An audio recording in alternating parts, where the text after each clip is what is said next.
Hello aspirant, स्वागत है आप सब लोगों का यूपीएससी विद पायल गुप्ता में। देखिए, अभी तक हम लोगों ने देख लिया था, डच आ चुके हैं, ब्रिटिशर्स आ चुके हैं, पोर्टुगीज आ चुके हैं भारत के अंदर। और आज हम फ्रेंच के बारे में पढ़ेंगे, जो लास्ट यूरोपियन पावर थी भारत में आने वाली। 1668 में भारत पहुंचते हैं, ठीक है। सबसे पहले कौन आए थे? पोर्टुगीज आए थे। और सबसे लास्ट में गए कौन है? पोर्टुगीज ही सबसे लास्ट में गए हैं। फिर आए थे हमारे यहाँ पे डच, फिर आए थे ब्रिटिशर्स और फिर आए थे फ्रेंच। तो फ्रेंच ने आके क्या बवाल किया उसको हमें समझना है। देखो, फ्रेंच 16th सेंचुरी से ही ये सोच रहे थे कि जब से 16th सेंचुरी स्टार्ट होती है, यानी 1501 से ही ये सोच रहे थे कि हमको अपना कॉमर्स बढ़ाना है, हमको अपना ट्रेड बढ़ाना है। लेकिन इंडियन कोस्ट पे वो दिखाई बहुत बाद में देते हैं। जैसा मैंने आपको कहा, 1668 में भारत के अंदर वो कदम रखते हैं। फ्रेंच लास्ट यूरोपियन थे भारत में आने वाले। पहले कौन थे? पोर्टुगीज। याद रखना इसको, स्टेट पीसीएस लेवल टाइप के एग्जाम्स पूछ लिए जाते हैं। पहले तो यूपीएससी में भी पूछते थे, लेकिन अब लेवल बढ़ रहा है। अब देखो क्या होता है, जैसे फ्रेंच के अंदर राजा होते थे, किंग होते थे, मोनार्की थी फ्रेंच के अंदर। और वहां पे एक किंग जिसका नाम था लुइस 14। तो ये फेमस किंग थे वहां के, फ्रेंच के किंग थे लुइस 14। और वहां के एक फेमस मिनिस्टर जिनका नाम था कोलबर्ट। कोलबर्ट मिनिस्टर का नाम है और किंग का नाम है लुइस 14।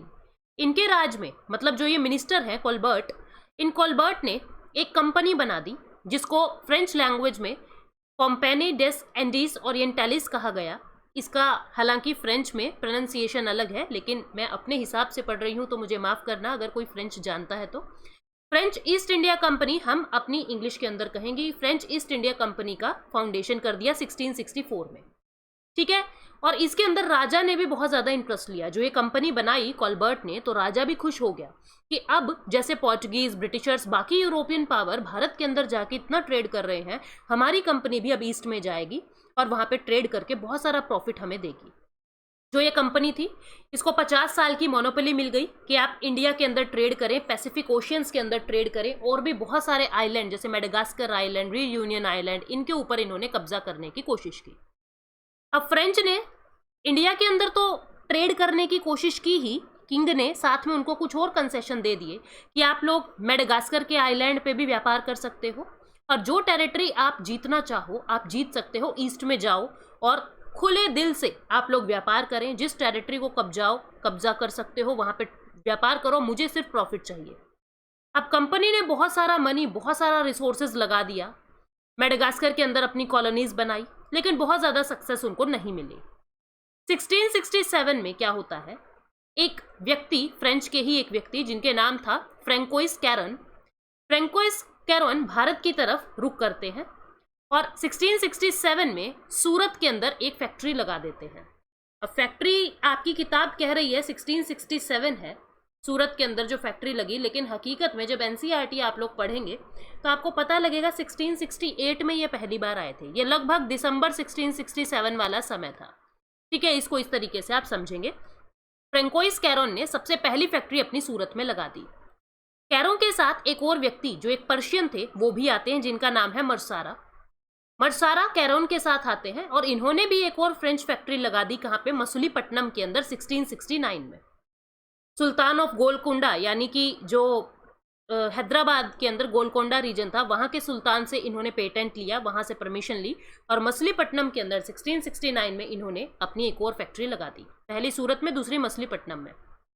इन 1673 सेष्ठा खान, ये वही सेष्ठा खान है जो हमने पिछली वीडियो में देखा था, जिन सेष्ठा खान से ब्रिटिशर्स ने शिकायत की थी कि हमारा टोल फ्री है, हमारे टैक्सेस फ्री हैं, लेकिन फिर भी हमसे टोल वसूला जाता है। सेष्ठा खान ने कुछ एक्शन नहीं लिया था। ये वही सेष्ठा खान है, मुगल दरबार के सेष्ठा खान।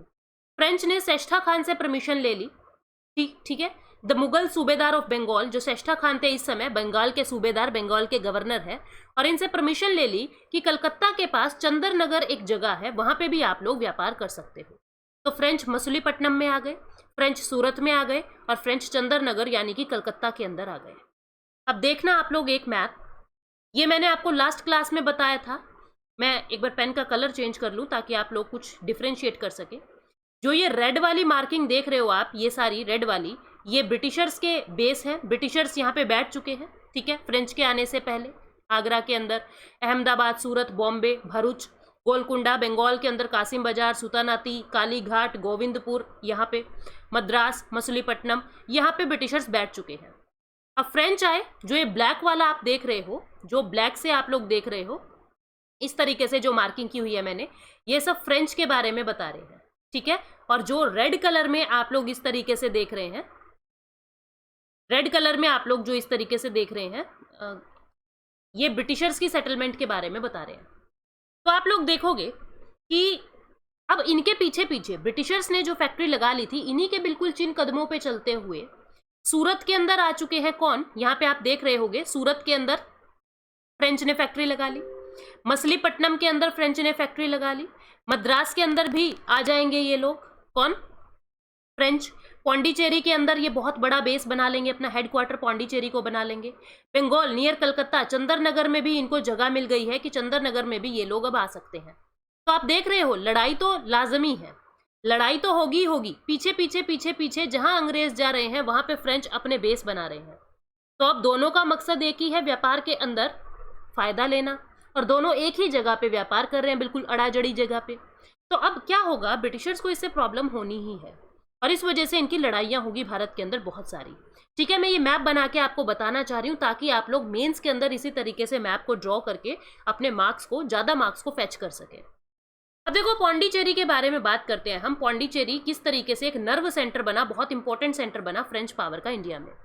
1673 में जो शेर खान लोदी थे, वालीकोंडापुरम, जो बीजापुर सुल्तान, आदिल शाही वाला बीजापुर सुल्तान जहां से गोवा लिया है, यहाँ के गवर्नर ने फ्रेंच को ये कह दिया था कि वहां के फ्रांस के ही एक व्यक्ति जिनका नाम है फ्रैंकोइस मार्टिन, जो मछलीपट्टनम फैक्ट्री जो बनाई थी ना, मछलीपट्टनम फैक्ट्री किसने, मरसारा ने, जो एक पर्शियन व्यक्ति कैरों के साथ आया था, उसने मछलीपट्टनम में फैक्ट्री बनाई थी 1669 में। वहां के डायरेक्टर थे फ्रैंकोइस मार्टिन। इस फ्रैंकोइस मार्टिन को शेर खान लोदी, जो वैलीकोंडापुरम का गवर्नर है, उसने ये कह दिया कि आप लोग पौंडीचेरी के अंदर अपनी सेटलमेंट कर सकते हैं। और इस तरीके से पौंडीचेरी धीरे धीरे, जो एक छोटी सी जगह थी, 1674 में जब ब्रिटिशर्स ने अपनी फैक्ट्री यहाँ पे बना ली, तो धीरे धीरे ये फ्लरिश होने लगा। इसी साल में जो फ्रैंकोइस मार्टिन, जो पहले सिर्फ एक डायरेक्टर थे मछलीपट्टनम फैक्ट्री के, इनको फ्रेंच गवर्नर बना दिया गया, यानी इनके पद को बढ़ा दिया, क्योंकि इन्होंने बहुत अच्छा काम किया पौंडीचेरी के अंदर। कैरों को फ्रेंच गवर्नर हटा के फ्रैंकोइस मार्टिन को नया फ्रेंच गवर्नर बना दिया। फ्रेंच कंपनी अपनी फैक्ट्रीज बना रही है भारत के अलग अलग पार्ट में, जनरली कोस्टल रीजन के अंदर, क्योंकि नेवी इनकी स्ट्रॉन्ग थी, तो कोस्टल रीजन के अंदर व्यापार के मकसद से आए हैं, ट्रांसपोर्टेशन में आसानी हो, कोस्टल रीजन में अब ये बढ़ते जा रहे हैं। साथ साथ में कहाँ ये बैठ गए, माहे के अंदर, कारिकल के अंदर, बालासोर उड़ीसा के अंदर, कासिम बाजार जो बंगाल के अंदर है, जहाँ पे ब्रिटिशर्स की भी फैक्ट्री है, यहाँ पे इन्होंने अपने ट्रेडिंग सेंटर बना लिए। और पौंडीचेरी का जो चार्ज है वो खुद ने ले लिया 1674 में। और फ्रैंकोइस मार्टिन जो थे, उन्होंने यहाँ पे बहुत ज़्यादा डेवलपमेंट की पौंडीचेरी के अंदर, और एक स्ट्रॉन्ग होल्ड पौंडीचेरी के अंदर फ्रेंच का बन गया। अब देखो बिल्कुल पास में मद्रास के अंदर, मद्रास के अंदर ब्रिटिशर्स का हेडक्वार्टर बना हुआ है, ब्रिटिशर्स की फैक्ट्री बनी हुई है, और पास में ही पौंडीचेरी के अंदर अब आके फ्रेंच बैठ गए हैं और एक बहुत बड़ा बेस अपना बना लिया है। अब फ्रेंच ईस्ट इंडिया कंपनी को कुछ नुकसान हुआ। क्या नुकसान हुआ? अब देखो क्या होता है, जैसे ही फ्रेंच आते हैं, उससे पहले डच और इंग्लिश तो आ चुके हैं। अब डच को प्रॉब्लम होने लगी, यार पहले तो ये इंग्लिश आ गए, हमारा सारा व्यापार खा गए, अब हाथों ही हाथ ये फ्रेंच लोग भी आ गए। तो डच और इंग्लिश आपस में मिलकर फ्रेंच के अगेंस्ट लड़ाई करते हैं। लड़ाई शुरू होती है डच और फ्रेंच के बीच में, ठीक है। अब डच का साथ इंग्लिश लोग दे रहे हैं, क्योंकि उनके बीच में तो देखो ट्रीटी हो चुकी थी, अब दोनों मिलकर फ्रेंच को भगाएंगे। अब डच ने क्या किया, पौंडीचेरी को कैप्चर कर लिया 1693 में। ये वही पौंडीचेरी है जिसे 1674 में फ्रेंच ने अपना एक बड़ा बेस बना लिया था। 1693 में इस पौंडीचेरी के ऊपर डच आके बैठ गए। तो अब लड़ाई तो होनी है, फ्रेंच ने रिटेलिएट किया, और बहुत सारी लड़ाई के बाद इनके बीच में एक ट्रीटी हो जाती है जिसका नाम है ट्रीटी ऑफ रिस्विक। ट्रीटी ऑफ रिस्विक के अकॉर्डिंग, जो सितंबर 1697 में होती है, इसके अकॉर्डिंग क्या कहा गया कि पौंडीचेरी वापस फ्रेंच को दे दो। और वापस करने में भी, इस ट्रीटी के बाद भी डच को बहुत सारा, लगभग 2 साल का समय लग गया इसको वापस देते देते। मतलब कि पौंडीचेरी अब फिर से फ्रेंच के हाथों में है। फ्रैंकोइस मार्टिन पौंडीचेरी को फ्लरिश करते हैं फिर से और इसको मोस्ट इंपॉर्टेंट सेटलमेंट बना लेते हैं फ्रेंच का इंडिया के अंदर। मोस्ट इंपॉर्टेंट सेटलमेंट पौंडीचेरी को बना लिया। अब दूसरी तरफ क्या हो रहा है, एक झटका तो ये लगा था जिस झटके को फ्रेंच ने सहन कर लिया और पौंडीचेरी को वापस अपने हाथ में ले लिया। लेकिन फिर से फ्रेंच कंपनी का बैड फॉर्च्यून आता है, फिर से इनकी बुरी किस्मत आती है और यूरोप के अंदर वॉर ऑफ स्पेनिश सक्सेशन छिड़ जाता है, जिसकी वजह से भारत में फ्रेंच कंपनीज के ऊपर इफेक्ट पड़ता है। ये लड़ाई हो रही थी फ्रेंच और इंग्लैंड के बीच में। तो भारत के अंदर फ्रेंच की जो कंपनी थी, सूरत में, मसूलीपट्टनम में और बैंटम नाम की जगह पे 18th सेंचुरी में इनको अपनी फैक्ट्रीज बंद करनी पड़ी। और तीसरा झटका ये लगता है, पहला झटका जो डच से लड़ाई हुई, दूसरा झटका जो वॉर ऑफ स्पेनिश सक्सेशन की वजह से ये फैक्ट्री बंद हुई, और तीसरा झटका जो इनके सबसे इंपॉर्टेंट व्यक्ति थे फ्रैंकोइस मार्टिन, उनकी मृत्यु हो गई 31 दिसंबर 1706 में। 3 झटकों के बाद फ्रेंच कंपनी ने हिम्मत नहीं हारी, ये फिर से खुद को ऑर्गेनाइज करते हैं और आगे बढ़ते हैं। अब इन्होंने फिर से अपनी एक फ्रेंच कंपनी 1720 के अंदर एक फ्रेंच कंपनी जिसको नाम दिया perpetual company of the Indies, इसको रिवाइव किया और काफी ज्यादा इसको स्ट्रेंथन किया। अब इसके अंदर फिर से 2 इंपॉर्टेंट गवर्नर आते हैं, जिसमें एक का नाम है लिनियोर और एक का नाम है डुमास। ये दोनों गवर्नर काफी एफिशिएंट थे, काफी अच्छा इन्होंने काम किया 1720 और 1742 में। इस टाइम पीरियड के दौरान फ्रेंच ने अपना होल्ड बना लिया भारत में, इन दोनों व्यक्तियों के अंडर रह के। ठीक है, अब मॉरिशस और रीयूनियन आइलैंड, मैंने आपको कहा था ना कि जो लुइस 14 है, उन्होंने साथ में इनको क्या कहा था कि आप बचे हुए बाकी आइलैंड्स पे भी, पैसिफिक ओशियन में या मैं कहूँ इंडिया की तरफ जाते हुए जो आइलैंड्स आप लोगों को आपके फायदे के दिखे, आप उनके ऊपर भी कब्जा कर सकते हो। तो फ्रेंच ने क्या किया, मॉरिशस और रीयूनियन पे अपना फ्रेंच पोजेशन कर लिया। उम्मीद करती हूं यहां तक आपको समझ आया है। अब हम लोगों ने देखो वर्ल्ड के अंदर इनकी लड़ाई देख ली, कहां कहां ये आके बैठे हैं, इन सब चीजों को हम लोगों ने देख लिया। अब हम बात सिर्फ भारत की करेंगे, भारत के अंदर कैसे लड़ाइयां हो रही है, भारत के अंदर फ्रेंच लोग कैसे आगे बढ़ते हैं और जो ये कैरनेटिक वॉर्स हैं ये क्या है। देखो भारत के अंदर क्या हो रहा है, ब्रिटिश और फ्रेंच दोनों एक दूसरे के राइवलरी बन गए। राइवलरी क्यों, क्योंकि दोनों ही ट्रेडिंग पर्पज से आए हैं और दोनों ही भारत की पॉलिटिक्स के अंदर अपना एक दबदबा जमाना चाहते हैं। और फ्रेंच जहां जहां ब्रिटिशर है वहां वहां आ रहा है, सूरत के अंदर, मसूलीपट्टनम के अंदर, ठीक है, कासिम बाजार के अंदर, कलकत्ता के अंदर, तो जहां जहां फ्रेंच ब्रिटिश लोग जा रहे हैं वहीं वहीं फ्रेंच आ रहे हैं, तो लड़ाई तो होनी ही है। दोनों ही ये सोच रहे हैं कि मेरी पॉलिटिकल पावर ज्यादा हो, इस रीजन के अंदर, भारत के अंदर हमारी पॉलिटिकल पावर ज्यादा हो। एंग्लो फ्रेंच राइवलरी शुरू हो गई, जो ऑल ओवर वर्ल्ड के अंदर इंग्लैंड और फ्रांस की लड़ाई हो रही थी, उसी के साथ साथ भारत में भी इन लड़ाइयों का प्रभाव ब्रिटिश ईस्ट इंडिया कंपनी और फ्रेंच ईस्ट इंडिया कंपनी, इन दोनों के ऊपर आपको देखने को मिलेगा। सबसे पहले जो लड़ाई शुरू होती है that is Austrian war of succession. Europe के अंदर ये लड़ाई चल रही थी इंग्लैंड के बीच में और फ्रेंच के बीच में, इंग्लैंड और फ्रेंच के बीच में ये लड़ाई चल रही थी यूरोप में, ऑस्ट्रियन वॉर ऑफ सक्सेशन। यहीं से ही फर्स्ट कार्नेटिक वॉर की शुरुआत होती है और जो थर्ड कार्नेटिक वॉर होता है वो 7 ईयर वॉर से खत्म होता है। थर्ड कार्नेटिक वॉर जो होता है वो 7 ईयर वॉर की वजह से होता है, यानी मैं कह सकती हूँ इनकी लड़ाई भारत में फर्स्ट कार्नेटिक वॉर से शुरू होती है, ऑस्ट्रियन वॉर ऑफ सक्सेशन से, और third Carnatic war back and में चल रहा है 7 ईयर वॉर यूरोप के अंदर। ठीक है, तो अब आगे देखो, अब इन राइवलरी से क्या हो रहा है। अब भारत के अंदर 2 मास्टर आ गए। अब एक मयान में 2 तलवारें नहीं हो सकती, भारत में 2 तलवारें आ गई, भारत मयान है, 2 तलवारें आ गई, इंग्लिश और फ्रेंच। अब देखते हैं कौन मास्टर बन के निकलेगा। मास्टर बनेंगे इंग्लिश, कैसे उसको देखना। 1740 में भारत के साउथ इंडिया में पॉलिटिकल सिचुएशन थोड़ी कंफ्यूजन वाली हो जाती है। निजाम असफ जह, हैदराबाद के निजाम असफ जह, इसको समझना। मोहम्मद शाह, औरंगजेब की मृत्यु के बाद देखो बहुत सारे लेटर मुगल के अंदर बहुत सारे छोटे छोटे समय के लिए राजा बनते हैं, मुगल दरबार की राजगद्दी संभालते हैं। इसी तरीके से एक राजा आते हैं मोहम्मद शाह। मोहम्मद शाह वही हैं जिन्होंने सैयद ब्रदर्स को मरवाया था। जो सैयद ब्रदर्स थे, जब मैं आपको इससे नेक्स्ट चैप्टर समझाऊंगी, 4th चैप्टर, तब मैं आपको इसमें समझाऊंगी सैयद ब्रदर कौन थे। ये किंग मेकर थे। मोहम्मद शाह ने निजाम की मदद से और एक और व्यक्ति की मदद से, आमीन की मदद से, इन दोनों की मदद से सैयद ब्रदर को मरवाया था। और जो ये निजाम उल मुल्क थे, जिनको असफ जह नाम मैं दे रही हूं, असफ जह, ये नाम मोहम्मद शाह ने इनको दिया था। इनका नाम दरअसल निजाम उल मुल्क के नाम से जाना जाता था, लेकिन इनको टाइटल दिया था असफ जाह का मोहम्मद शाह ने। मोहम्मद शाह ने निजाम को पाया कि ये बहुत ज्यादा वफादार इंसान है और इसको अपना गवर्नर बना लिया। ठीक है, इसको अपना गवर्नर बना लिया।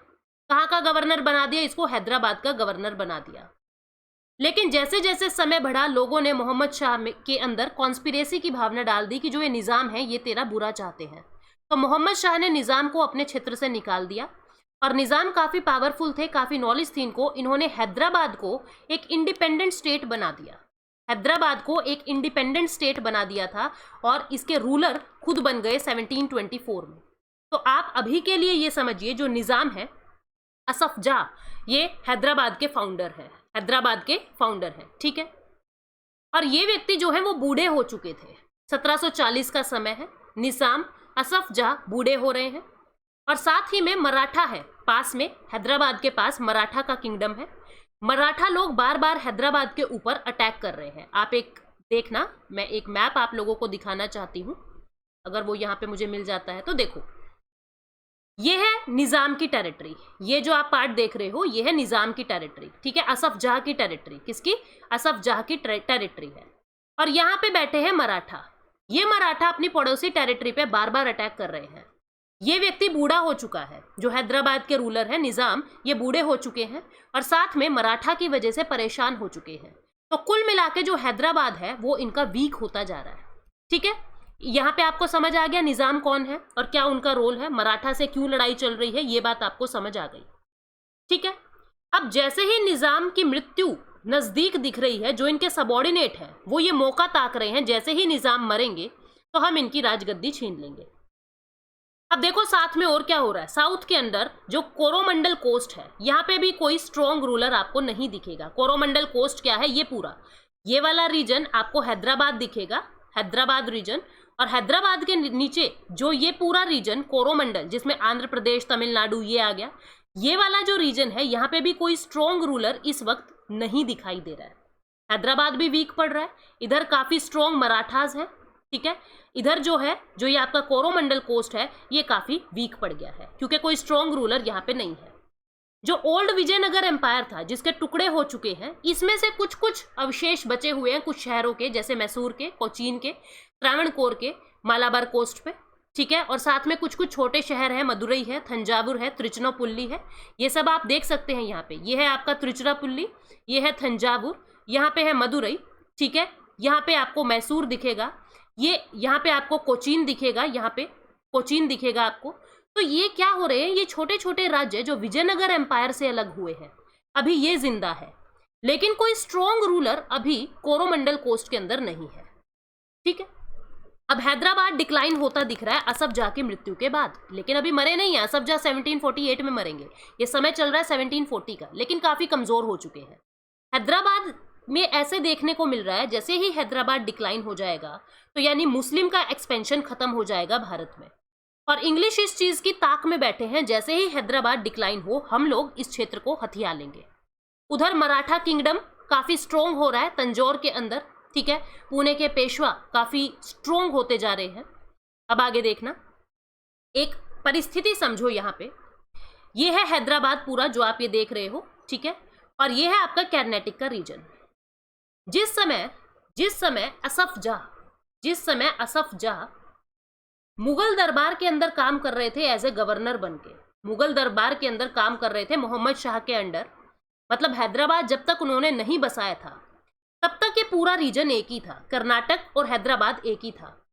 लेकिन जिस समय असफ जाह हैदराबाद को कार्व आउट करते हैं तो मतलब कर्नाटक अलग हो जाता है और हैदराबाद अलग हो जाता है। सिर्फ इतने क्षेत्र पे असफ जाह अपनी इस्टेब्लिशमेंट को बसाना चाह रहे हैं। ठीक है, देखना क्या होता है यहाँ पे निजाम कौन बैठे हैं? असफ जाह। ठीक है, इनकी डेथ होती है 1748 में। कर्नाटक के अंदर कौन है? जो कर्नाटक के नवाब हैं ये है सादतुल्ला खान। कौन है? सादतुल्ला खान। ये सादतुल्ला खान कौन है? ये पहले असफ जाह के अंडर ही काम करते थे, ये भी असफ जाह के अंडर मुगल दरबार के अंदर काम करते थे। असफ जाह काम करते थे मोहम्मद शाह के अंडर। मोहम्मद शाह जो मुगल दरबार के राजा हैं, मोहम्मद शाह, उनके अंडर असफ जाह काम कर रहे हैं, और असफ जाह के अंडर काम कर रहे थे सादतुल्ला खान। तो अब क्या हुआ, कर्नाटक के ऊपर तो अपना राज बना लिया, अपना रूलर कौन बन गए, कर्नाटक के अंदर अपना रूलर कौन है, सादतुल्ला खान, और हैदराबाद में रूलर कौन है, निजाम असफ जाह। ठीक है, इसको समझना। कर्नाटक की जो कैपिटल है वो है आरकोट। जो सादतुल्ला खान है वो 1710 से 1732 तक रहेंगे। सादतुल्ला की मृत्यु के बाद 1732 में दोस्त अली नाम के व्यक्ति कर्नाटक के अंदर इस नवाब के सक्सेसर आते हैं, यानी कि सादतुल्ला खान के बाद दोस्त अली नए नवाब बन के आते हैं। मराठा 1740 में दोस्त अली के ऊपर अटैक कर देते हैं, इनको मार देते हैं। दोस्त अली मर गया कर्नाटक का। तो अब कर्नाटक के अंदर जो अगला व्यक्ति आएगा वो आएगा 1746 में अनवरुद्दीन। कौन आएंगे, अनवरुद्दीन। दोस्त अली के बाद कौन आते हैं, अनवरुद्दीन। ठीक है, दोस्त अली को मार दिया किसने, मराठा ने। और जो दोस्त अली के सक्सेसर होने थे जिनका नाम था चंदा साहिब, दोस्त अली के दामाद चंदा साहिब को कैप्चर कर लिया मराठा ने। दोस्त अली को तो मार दिया और जो दोस्त अली के सक्सेसर होने थे चंदा साहिब, उसको कैप्चर कर लिया। और अनवरुद्दीन 1746 में रूलर बन जाते हैं कर्नाटक के। ये कहानी आपको उम्मीद करती हूँ समझ आ गई। ये दो क्षेत्र है, हैदराबाद अलग है, इसको समझना। हैदराबाद के अंदर निजाम का कब्जा है और कर्नाटक पे सादतुल्ला खान, सादतुल्ला के बाद दोस्त अली और दोस्त अली के बाद अनवरुद्दीन। दोस्त अली के जो रियल सक्सेसर होने थे जिनका नाम था चंदा साहिब, उनको मराठा पकड़ के ले गए। ठीक है, अब आगे देखना पहली कर्नाटक वॉर कैसे होती है। ये सब बातें हम समझ चुके और मैंने आपको बैकग्राउंड भी बता दिया कि कहाँ पे क्या चल रहा है ताकि आपको समझने में आसानी हो। अब पहली कर्नाटक वॉर 1740 से 1748 तक होती है। 1741 में फ्रेंच के गवर्नर डुप्लिक्स नाम से भारत के अंदर आते हैं। दोस्त अली को मराठा ने मार दिया और चंदा साहिब को कैप्चर कर लिया 1740 में। मतलब क्या हुआ, जो ये आपका कर्नाटक है ये अब वीक हो चुका है, कोई सक्सेसर है ही नहीं यहाँ पे। ठीक है, जो असफ जाह है वो काफी बुजुर्ग हो चुके हैं और मराठा से लड़ रहे हैं, यानी हैदराबाद भी वीक हो गया। यानी कर्नाटक और हैदराबाद दोनों ही फ्रेंच को एक अपॉर्चुनिटी लग रहे हैं कि दोनों ही क्षेत्र वीक हैं, दोनों में ही लड़ाइयां चल रही है और क्यों ना इन दोनों क्षेत्रों के ऊपर हम कब्जा कर लें। दूसरी तरफ ब्रिटिशर्स भी यही सोच रहे हैं। तो अब जो फर्स्ट कर्नाटक वॉर था इसका रीजन क्या था, इसके दो रीजन थे। एक तो था एक्सटर्नल रीजन, एक था इंटरनल रीजन। एक्सटर्नल रीजन था ऑस्ट्रियन वॉर ऑफ सक्सेशन जो यूरोप के अंदर चल रही थी, इंग्लैंड के बीच में और फ्रांस के बीच में, ऑस्ट्रियन वॉर ऑफ सक्सेशन। और दूसरा था इंटरनल रीजन जो डुप्लिक्स की पॉलिटिकल एम्बिशन थी कि मैं अपना दबदबा बढ़ाऊं, मैं अपना एक्सपेंशन करूं। डुप्लिक्स क्या चाहते थे, मैं एक्सपैंड करूं और कर्नाटक और हैदराबाद को कब्जा लूं। ये दोनों रीजन फर्स्ट कर्नाटक वॉर की लड़ाई का कारण बनते हैं। अब देखना हुआ क्या। फ्रेंच और ब्रिटिशर्स दोनों ही चाहते हैं हम एक्सपैंड करें। फ्रेंच को ब्रिटिशर्स की पावर का पता लग चुका था और पीछे ऑस्ट्रियन वॉर चल रही थी सक्सेशन की, इसलिए फ्रेंच को समझ आ चुका था हम ब्रिटिशर्स से पावरफुल नहीं है। फ्रेंच अभी ब्रिटिशर्स को नहीं छेड़ते, लेकिन ब्रिटिशर्स क्या करते हैं, फ्रेंच के कुछ जहाजों को, कुछ शिप्स को सीज कर लेते हैं। अब देखा अनवरुद्दीन 1746 का समय चल रहा है, ये अनवरुद्दीन कर्नाटक की गद्दी पे बैठ चुके हैं। अनवरुद्दीन ने कहा देखो भाई व्यापार करना है करो, लेकिन यहाँ पे लड़ाई मत करना। तो अनवरुद्दीन से फ्रेंच ने क्या कहा कि प्लीज मुझे ब्रिटिशर्स के खिलाफ लड़ने दो। ब्रिटिशर्स ने मेरे शिप्स रोक लिए हैं, ब्रिटिशर्स ने मेरे शिप्स को सीज कर लिया है और मैं ब्रिटिशर्स से लड़ूंगा, जीतूंगा। और जो मद्रास को मैं कैप्चर करूंगा, ब्रिटिशर्स के मद्रास में जो उनका फोर्ट सेंट जॉर्ज है उसको मैं कैप्चर करूंगा और ये जो जगह है मद्रास की ये मैं आपको दे दूंगा। अनवरुद्दीन से ऐसा प्रॉमिस कर दिया किसने, फ्रेंच के लोगों ने, यानी डुप्लिक्स ने ये प्रॉमिस कर दिया जो मद्रास मैं ब्रिटिशर से जीतूंगा मैं आपको दे दूंगा। अब अनवरुद्दीन में भी लालच आ गया कि ठीक है इसको लड़ने देता हूं, मुझे तो लड़ना नहीं है और जो मद्रास से जीत के लाएगा वो मुझे मिल जाएगा। अब देखो क्या हुआ, अनवरुद्दीन ने उनको कह दिया ठीक है आप लड़ सकते हो। 1746 में लड़ाई शुरू होती है। ठीक है, मद्रास पे अटैक करते हैं फ्रेंच के जो गवर्नर हैं डुप्लिक्स, वो अटैक करते हैं और मद्रास का जो फोर्ट है, फोर्ट सेंट जॉर्ज, वो कैप्चर कर लिया किसने, गवर्नर ने, डुप्लिक्स ने कैप्चर कर लिया। इसकी मदद उस समय किसने की, मॉरिशियस के अंदर भी आपको पता है, मैंने आपको बताया मॉरिशियस और रीयूनियन आइलैंड, इन दोनों पे भी कब्जा कर लिया था फ्रेंच के लोगों ने। तो मॉरिशियस में जो फ्रेंच के गवर्नर बैठे हैं जिनका नाम है ला बॉर्डुआनिस, इनको भी बुला लिया डुप्लिक्स ने कि आ जाओ अंग्रेजों ने अपने जहाज पकड़ लिए और हमको इनके मद्रास के फोर्ट पे अटैक करना है। अब मॉरिशियस का व्यक्ति भी आ गया। हालांकि यह पलट गया था बाद में, क्योंकि इसको बहुत सारी ब्राइब, रिश्वत दे दी थी ब्रिटिशर्स ने इस बॉर्डवाइस को, जो मॉरिशियस के गवर्नर हैं इनको रिश्वत दे दी थी। लेकिन स्पेक्ट्रम ये बता रहा है कि इन्होंने फ्रेंच की मदद की, तो हम यही मान के चलते हैं। तो फ्रेंच गवर्नर जो मॉरिशियस के थे और फ्रेंच गवर्नर जो भारत में है अभी, डुप्लिक्स, इन दोनों ने मिलके मद्रास के फोर्ट सेंट जॉर्ज पे कब्जा कर लिया और ब्रिटिशर्स को हरा दिया। उधर अनवरुद्दीन मुंह बाए वेट कर रहे हैं कि वो आएंगे डुप्लिक्स और मुझे मद्रास देंगे।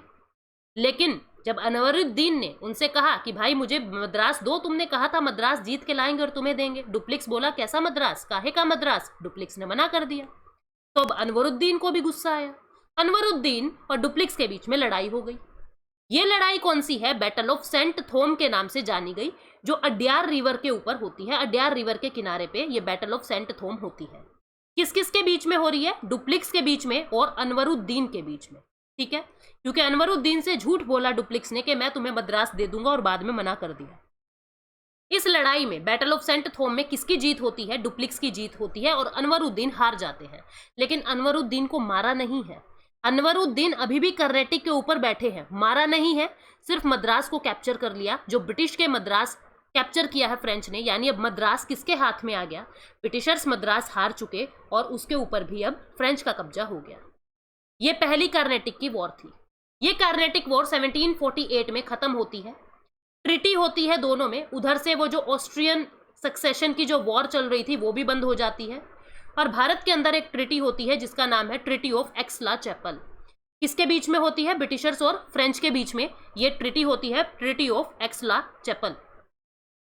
ये ट्रिटी होती है treaty of Aix la Chapelle between Britishers and France. इस ट्रिटी के अकॉर्डिंग क्या हुआ? ऐसा कहा गया जो मद्रास फ्रेंच ने कैप्चर किया है वो वापस ब्रिटिशर्स को दे दो। इसके बदले नॉर्थ अमेरिका के अंदर कुछ एरिया जो ब्रिटिशर्स ने कैप्चर कर लिया वो वापस हम फ्रेंच को देते हैं, और आपस में प्रिजनर ऑफ वॉर्स को, जो एक दूसरे के सैनिक बंदी बना रखे थे, वो भी एक्सचेंज कर लिए। ये पूरा फर्स्ट कर्नाटक वॉर थी। क्रक्स क्या है? शुरुआत कब हो रही है? 1740 से 48 में। 1746 के अंदर लड़ाई शुरू होती है। बीच में ही बैटल ऑफ सेंट थोम हो जाता है, रिवर अड्यार में। बैटल ऑफ सेंट थोम किस किस के बीच में? अनवरुद्दीन और डुप्लिक्स के बीच में हो जाता है। डुप्लिक्स जीत जाता है, ये हार जाते हैं, ठीक है। और इस लड़ाई में जो फर्स्ट कर्नाटक वॉर होती है 1748 में, इसका एंड होता है ट्रिटी ऑफ एक्सला-चैपल से। क्या ट्रिटी के अकॉर्डिंग हुआ वो हम लोगों ने देख लिया। आपकी स्पेक्ट्रम क्या कहती है? ये पूरा मैंने स्पेक्ट्रम की कॉपी पेस्ट की हुई है, देखना। बैकग्राउंड क्या है? यूरोपियंस चाहते हैं कोरोमंडल कोस्ट पे हमारा कब्जा हो, और पीछे बैकग्राउंड में यूरोप में ऑस्ट्रेलियन वॉर ऑफ सक्सेशन शुरू हो चुकी है। इमीडिएट कॉज क्या है? वीकर पोजीशन फ्रांस की शुरू हो चुकी है भारत में, ठीक है। इंग्लिश के लोगों ने फ्रांस के जो शिप हैं उनको कब्जा कर लिया, उनको सीज कर लिया, ताकि फ्रांस लोग प्रवोक हो, फ्रांस लोगों को गुस्सा आए। फ्रांस ने भी रिटेलिएट किया 1746 में लड़ाई करके, और मॉरिशियस के अंदर जो फ्रेंच गवर्नर बैठे थे उनको भी बुला लिया, जिनका नाम था ला बॉर्डवानिस। फ्रेंच गवर्नर जो थे मॉरिशियस के, इनको भी बुला लिया, और फर्स्ट कर्नाटक वॉर शुरू हो जाती है 1746 में। हालांकि शुरुआत 1740 में हो जाती है, लेकिन असली शुरुआत 1746 से 48 के बीच में होती है। रिजल्ट क्या आया? ट्रिटी ऑफ एक्सला-चैपल साइन किया, ऑस्ट्रियन वॉर ऑफ सक्सेशन को भी कंक्लूड किया, और इसके अकॉर्डिंग मद्रास वापस ब्रिटिशर्स को दे दिया और फ्रेंच लोगों को नॉर्थ अमेरिका की टेरिटरी मिल गई। सिग्निफिकेंस क्या है? जो अनवरुद्दीन के साथ लड़ाई होती है बैटल ऑफ सेंट थोम की, क्यों होती है वो मैंने आपको बता दिया। और यहाँ पे पता लगता है कि जो कैप्टन पैराडाइज है बैटल ऑफ सेंट थोम में, कैप्टन पैराडाइज डुप्लिक्स के साथ एक और व्यक्ति लड़ते हैं, कैप्टन पैराडाइज, ठीक है। ये captain paradise strong Indian army को हरा देते हैं। इंडियन आर्मी की तरफ से कौन थे? महफूज खान। अनवरुद्दीन की तरफ से कौन थे? Mahfuz Khan. Saint Thome on the bank of river Adyar लड़ाई होती है और कैप्टन पैराडाइज की टीम जीत जाती है। इससे पता लगा कि जो यूरोपियंस हैं वो बहुत ज़्यादा स्ट्रॉन्ग हैं और उनकी नेवी बहुत ज़्यादा स्ट्रॉन्ग है, ठीक है। ये बातें मैं आपको बता चुकी। ये फर्स्ट कर्नाटक वॉर थी। अब हम सेकेंड कर्नाटक वॉर पे बढ़ते हैं। सेकेंड कर्नाटक वॉर आपकी 1749 से 54 पे चलती है। क्यों होती है? देखो 1748 में निज़ाम की डेथ हो चुकी, यहाँ देखोगे निज़ाम की डेथ हो चुकी, हैदराबाद बहुत वीक हो चुका है। अब देखना क्या हो रहा है। एक तरफ हैदराबाद है, एक तरफ कर्नाटक है। हैदराबाद में निजाम की मृत्यु के बाद नासिर जंग, जो निजाम के बेटे हैं नासिर जंग, वो राजगद्दी पे बैठ जाते हैं। लेकिन जो निजाम के पोते हैं, जो निजाम के ग्रैंडसन है, जिनका नाम है मुजफ्फर जंग ये कह रहे हैं मुझे इस कुर्सी पे बैठना है, नासिर जंग को नहीं बैठने दूंगा। लेकिन नासिर जंग नए निजाम बन गए। दूसरी तरफ कर्नाटक में भी सेम लड़ाई चल रही है। आपको याद है ना, दोस्त अली को मराठा ने मार दिया था, और दोस्त अली को मारने के बाद क्या हुआ था, दोस्त अली को मारने के बाद इसका जो सक्सेसर था चंदा साहिब, इस चंदा साहिब को मराठा ने कैप्चर कर लिया था। इस चंदा साहिब को 1749 में मराठा छोड़ देते हैं। जैसे ही चंदा साहिब को छोड़ते हैं तो अब चंदा साहिब क्या कह रहा है, कर्नाटक की राजगद्दी पे मैं बैठूंगा। लेकिन कौन बैठा है, अनवरुद्दीन बैठा है। तो यहां लड़ाई होती है नासिर जंग और मुजफ्फर जंग के बीच में, और कर्नाटक में लड़ाई चल रही है अनवरुद्दीन और चंदा साहिब के बीच में।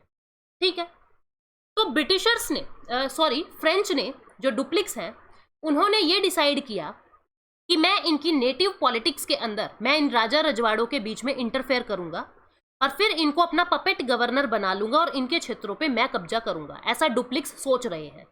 तो डुप्लिक्स ने किसका साथ देने का डिसाइड किया? देखो, डुप्लिक्स ने कहा कि जो राजगद्दी चाह रहे हैं हैदराबाद में भी और कर्नाटक में भी, हैदराबाद की राजगद्दी किसके पास है? नासिर के पास है। इच्छा किसकी है?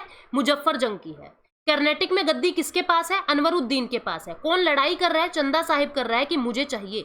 तो डुप्लिक्स ने यहां से मुजफ्फर जंग और यहां से चंदा साहिब, इन दोनों का साथ देने का प्रॉमिस किया कि आ जाओ, हम तीनों लड़ाई करेंगे आपकी राजगद्दियों के लिए। और बैटल ऑफ अंबुर यानी वेल्लोर, साउथ के अंदर एक जगह है वेल्लोर, यहाँ पे लड़ाई होती है। इसी को ही बैटल ऑफ अंबुर कहा जाता है, जो 1749 में हो रही है। इस लड़ाई में डुप्लिक्स की मदद से, यानी कि फ्रेंच की मदद से, अनवरुद्दीन को मार दिया गया। अब अनवरुद्दीन मर गया तो राजगद्दी पे कौन बैठ गया? चंदा साहिब। इनडायरेक्टली चंदा साहिब नहीं बैठा, फ्रेंच लोगों का कब्जा हो गया। कहां पे? कर्नाटक पे। और इधर डुप्लिक्स की मदद से नासिर जंग भी मर गया, नासिर जंग भी मारा गया। तो हैदराबाद की राजगद्दी पे कौन आके बैठ गया? मुजफ्फर जंग। यानी कुल मिला के हैदराबाद में भी फ्रेंच का कब्जा हो गया और कर्नाटक में भी फ्रेंच का कब्जा हो गया। ये सारी बात आप यहाँ पे देखोगे। अनवरुद्दीन को मार दिया, चंदा साहिब राजगद्दी पे बैठ गया, यानी फ्रेंच का कर्नाटक में कब्जा हो गया। दूसरी तरफ नासिर जंग को मार दिया और मुजफ्फर जंग कुर्सी पे बैठ गया। अब मुजफ्फर जंग कहाँ बैठा है? हैदराबाद में बैठा है। अब डुप्लिक्स क्या कह रहा है? भाई मेरे को तो लड़ाई वड़ाई करती रहने पड़ती है, ठीक है, मेरे को अलग अलग जगह पे एक्सपेंशन के बारे में सोचना है। हैदराबाद के अंदर बसी नाम के फ्रेंच व्यक्ति को बैठा दिया कि हैदराबाद में फ्रेंच के इंटरेस्ट को आप लोग संभालना। बसी को रिस्पॉन्सिबिलिटी दे दी कि हैदराबाद में जितने भी फ्रेंच के इंटरेस्ट हैं, मतलब फ्रेंच के हित में जो हो, उसका ध्यान आप रखना। अनवरुद्दीन को मार दिया, चंदा साहिब ने राजगद्दी ले ली कर्नाटक की। और जो अनवरुद्दीन का बेटा है ना, मोहम्मद अली, वो डर की मारी भाग गया। कहाँ पे? त्रिचनापुल्ली में जाके छुप गया। त्रिचनापुल्ली कहाँ था? लोकेशन देखना त्रिचनापुल्ली की, मैंने अभी आपको कुछ समय पहले दिखाई भी थी। ये आपका त्रिचनापुल्ली में जाके, ये वाला मैं क्लियर कर देती हूँ, ये दिस वन इस त्रिचनापुल्ली। यहाँ पे जाके जो अनवरुद्दीन का बेटा है वो डर के वहां पे छुप जाता है।